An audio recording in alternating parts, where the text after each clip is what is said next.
Isaiah 39. At tul ni adtong higayon na ang hari sa Babylonia nga si Merodach-Baladan nga anak ni Baladan, nagpadalag mga embahador ngadto kang hari Ezekias.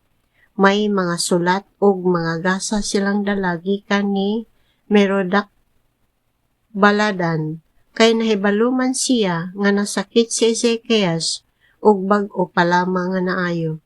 Giabi-abi sila ni Ezekias o gipakita niya kanila ang balay tipiganan sa iyang bahandi, ang mga plata, bulawan, mga pahumot, ang mahalong lana, ang iyang armas o ang tanan niyang kabtangan. Walay bisan unsa nga wala niya ipakita kanila.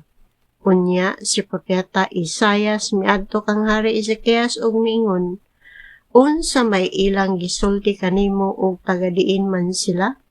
Mitubag ang hari, gikan sila sa Babylonia usa ka nasod nga layo kaayo. Ug unsa may ilang nakita dinhi sa imong palasyo? Nangutana ang propeta. Ang tanan gayud, walay bisan unsa sulod sa akong mga balay tipiganan nga wala ko ipakita kanila, matod sa hari. Unya, giingnan ni Isaiah si hari Ezekias, pamati ni ining pulong sa Ginoo nga labing gamhanan.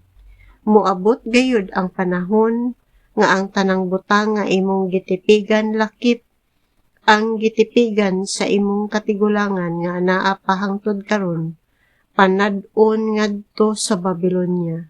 Wala gayoy mahibilin, og pipila sa imong mga anak pamihagon, unya himuon silang eunuko ug mag-alagad didto sa palasyo sa hari sa Babylonia. Mingon si Ezekias kang Isaias, maayo ang mga pulong sa Ginoo nga imong gisulti. Mingon siya niini kay nagtuo man siya nga walay kasamok ug kadaot nga moabot samtang siya pay hari.